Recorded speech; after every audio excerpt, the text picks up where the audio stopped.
اعوذ باللہ السمیع العلیم من الشیطان الرجیم بسم اللہ الرحمن الرحیم الحمد للہ رب العالمین الصلاة والسلام علی اشرف الانبیاء والمرسلین وعلى اہل بیتہ الطیبین الطاہرین منتخبین المنتجبین المعصومین المظلومین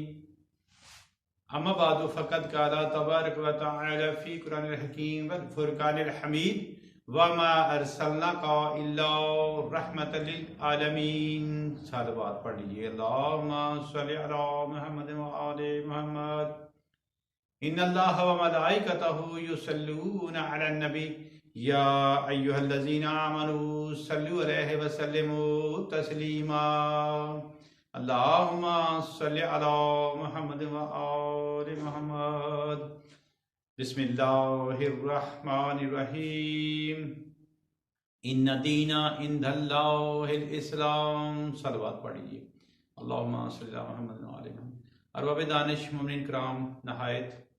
واجب الاحترام علیہ حسین علیہ السلام، آپ کے سامنے آج کی یہ جو میری نشست ہے، یہ خطابت ہے، یہ غزوہ خیبر کے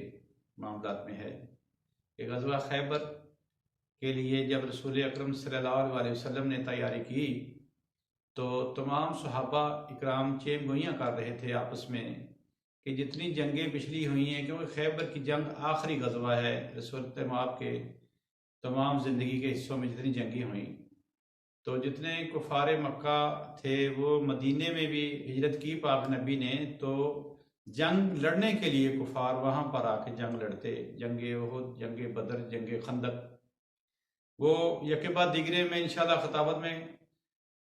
آپ کے سامنے بیان کروں گا۔ اب میرے ساتھ رہیے۔ تو خیبر کا جو میں نے اس لیے کیا ہے کہ خیبر کسی فرمائش پہ کیا گیا ہے کہ ہمیں خیبر سنائیں، تو خیبر ہوا اس طرح میرے دوستوں، بزرگوں، بھائیوں اور تمام مومنین کرام کہ صحابہ کرام نے چیم گوئیاں کی، اعتراض کیا کہ علی المرتضیٰ ہر جنگ میں، شجاعت میں، بہادری میں اور اپنی جیت کا اعلان نبی پاک علی کا کرتے رہے، ہر جنگ میں جنگ جیتنے کا وجہ علی بنے۔ تو انہوں نے آپس میں بات کی کہ ہمیں موقع ہی نہیں ملا کہ اگر علی نہ ہوتے تو شاید یہ ہم جیت جاتے، ہم دلیر تھے، ہم شجاعت میں آگے ہوتے۔ تو یہ پاک نبی نے فیصلہ کیا اس دفعہ اپنے ویر، اپنے اخی، اپنے بھائی، اپنے نفس رسول اور اپنے خون اور مولا علی کو ساتھ نہیں لے جانا۔ جنگ کے لیے تیار ہو گئے، خیبر چلے گئے،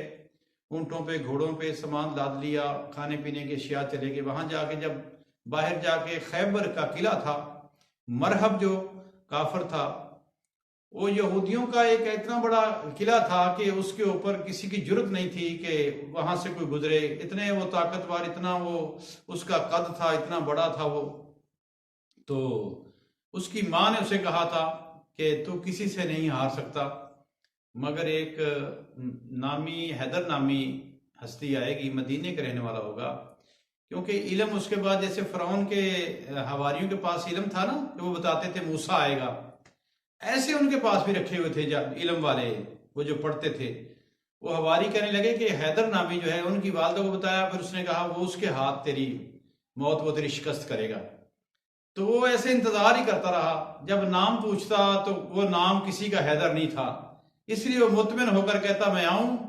وہ ایک قلعہ تھا، اس کے اندر ایک الماری رکھی ہوئی تھی، بہت بڑا سوراخ، اس کے اندر کھڑا ہو کے وہ ایسے کہتا تھا۔ اس کے کاندھے پہ جو گرز تھی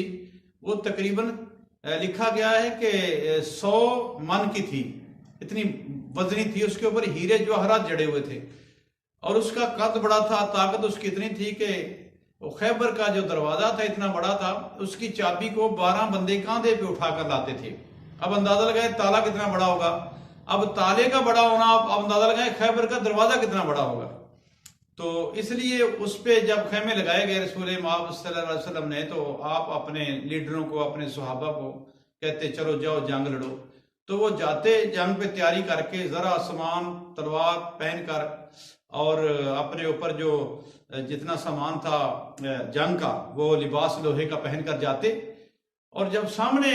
دروازے کے سامنے کھڑے ہوتے تو وہ دروازے کے اوپر قلعہ بنا ہوا تھا، قلعے کے اوپر ایک کمرہ تھا، اس کے اوپر بیٹھا ہوا تھا، تو وہ وہیں سے کہتا میں آؤں تو اس کتنا بڑا منہ دیکھ کے، اس کی حالات دیکھ کے کہ وہ کتنے بندے اکٹھے کریں تو ایک بندہ بنتا تھا، اتنی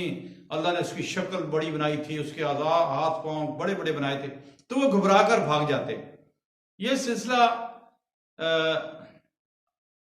مومنین کرام 39 دن چلتا رہا۔ اس میں جو تاریخ نے 25 دن بھی لکھا ہے اور 39 بھی، زیادہ تر 39 دن ہم نے جو زیادہ پڑھا گیا سنا گیا، 39 ایک دن کم 40 سے 39 دن گزر گئے۔ تو جب 38 دن شام کو ہوئی تو واپس آئے تو رسول پاک کے پاس بیٹھے ہوئے، اب کھانے کا سامان بھی کم ہو رہا تھا بلکہ ختم ہو گیا، پریشانی بڑھ رہی تھی۔ تو پیچھے سے انہوں نے للکارا، یہودیوں نے، مرحب کے حواریوں نے، ان کے سپاہیوں نے للکارا کہ اے محمد تو کیوں اپنا وقت ضائع کر رہا ہے؟ تیرے لیڈر اتنے کمزور ہیں، کوئی ایسا لیڈر منگواتا جو ہم سے جنگ کرتا، یہ تو بھاگنے والے ہیں۔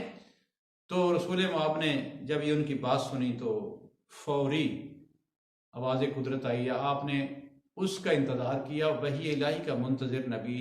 جو وما ینطق عن الہوا ان ہوا الا وحی یوحی، مشتاق نبی، اب آسمان کی طرف دیکھا تو نیچے سر کیا تو اللہ کی آواز ہے، میرے حبیب بلاؤ اس کو جو میں نے تیرا وزیر بنایا ہے، تیرا مشیر بنایا ہے، اس کو بلا، جو میرا ولی ہے، جس کا نام علی ہے۔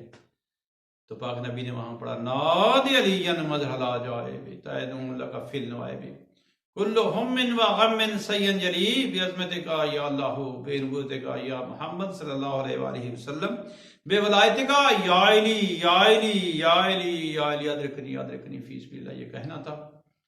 تو یہ آواز مدینے پہنچی تو پاک علی نے اپنے غلام کمبر سے کہا، کمبر جلدی کر، میری دلدل تیار کر، میرے مولا نے، میرے پاک نبی نے مجھے خیبر میں پکارا ہے۔ تو جلدی سے دلدل تیار کی، سواری مولا کی لائی گئی اور مولا رکاب میں بیٹھنے لگے۔ تو جب گھر میں پیغام بھیجا نا کمبر کو، یہ آپ کو ایک واقعہ تھوڑا سا سناؤں۔ ابراہیم کے پاس فرشتے آئے تو ابراہیم نے نہیں پہچانے، پوچھا گیا کھانا کیوں نہیں کھاتے، کہا ہم فرشتے ہیں نہیں کھاتے۔ تو جب کمبر گھر میں تلوار لینے گئے، مولا علی کی ذوالفقار لینے گئے، تو پاک زہرا سلام اللہ علیہا نے بکسے میں رکھی ہوئی تھی تلوار اور ذرا، تو وہ جب جنگ کا سامان مولا علی نے منگوایا تو خیبر کی آواز جو تھی وہ آواز پاک علی کے کانوں میں پڑی، نبی کی آواز، کیونکہ نبی کو ماننے والے فوری سنتے ہیں، محسوس کرتے ہیں۔ یہ ہمارا تقویٰ ہے کہ جیسے اللہ دیکھتا سنتا جانتا ہے، اس طرح میرا پاک نبی بھی موجود ہے اور دیکھتا سنتا جانتا ہے، کیونکہ گزرگاہ ہے انبیاء کی مگر وہ موجود رہتے ہیں ہمارے خیالوں میں، ہمارے دلوں میں، ڈرتے ہوئے دلوں میں، ہمارے دماغوں میں۔ کیونکہ نوح نبی نے جب اعلان کیا تھا کہ آؤ میری کشتی میں جوڑا جوڑا بیٹھ جاؤ، تو سب نے آوازیں سنی تھی۔ تو نوح نبی میرے نبی کا جزوی نبی ہے، امتی نبی ہے، تو میرے نبی کی پکار جو تھی علی تک پہنچنا تھی، تو وہ جب گئے دستک دی تو ابراہیم نے فرشتوں کو نہیں پہچانا۔ اب دیکھیے مقام زہرا، دریج زہرا کا کتنی بڑی عظمت ہے، دستخط دینا تھا تو آگے سے کنیز فضہ بولی یہ لو تلوار اور ذرا، تو کمبر حیران ہو گیا، کہتا میں نے ابھی پوچھا بھی نہیں کیا لینے آیا ہوں۔ تو فضہ کہتی ہم نے بھی ایسی آواز سنی ہے جیسے مولا کے پاس پہنچی ہے۔ یہ گھر کے غلاموں کی اتنی فضیلت ہے بی بی کی کہ جیسی آواز وہاں پہنچی ادھر بھی ایسے پہنچی۔ تو وہ تیاری کر کھڑے تھے، جب دلدل کے پاس پہنچے تو کہنے لگے یا مولا میں نے بھی ساتھ جانا ہے، میں نے آپ کی جنگ دیکھنی۔ مولا نے کہا ٹھیک ہے، رکاب پہ پاؤں رکھ اور رکاب میں ہاتھ ڈال، آنکھیں بند کر۔ آنکھیں بند کی، آنکھیں کھول دے کمبر۔ کہا مولا کیا نہیں لے کے جانا؟ مولا فرماتے ہیں خیبر آ گیا ہے۔ دلدل نے اتنی تیز سواری کی کہ اگلے پاؤں خیبر میں، پچھلے مدینے میں۔ تو جہاں قرآن پڑھا جائے یہ زمین کی مسافتیں طے ہو جاتی ہیں۔ تو میرا مولا ناطق قرآن ہے، اس لیے کہتے ہیں کہ علی مرتضیٰ گھوڑے کے اوپر سوار ہوتے ہوئے ایک رکاب سے پاؤں دوسری رکاب پر جاتا تو قرآن ختم ہو جاتا، قرآن پڑھ لیتے۔ تو پوچھے گا یا علی آپ اتنی جلدی قرآن کیسے ختم کر لیتے؟ مولا فرماتے ہیں علی کا جسم وہ ہے نورن علی نور کے ذریعے بنا ہوا ہے، اور نبی اور میرا نور ایک ہے۔ میرے جسم کا ہر لوں تلاوت کرتا ہے۔ میں 6666 آیتیں ہیں قرآن پاک کی، اور میں ہر اپنے جسم کے بال کو لوگوں کو کہتا ہوں تو یہ پڑھ، تو یہ پڑھ، تو یہ پڑھ، میرے رکاب پہ دوسری پہنچتے قرآن ختم ہو جاتا ہے۔ تو دوستو بقیہ حصہ انشاءاللہ اگلی خطابت میں، اور سبسکرائب کریں اور بیل آئیکن کلک کریں اور میرے ساتھ رہیے تاکہ آپ کو سمجھ آتی رہے۔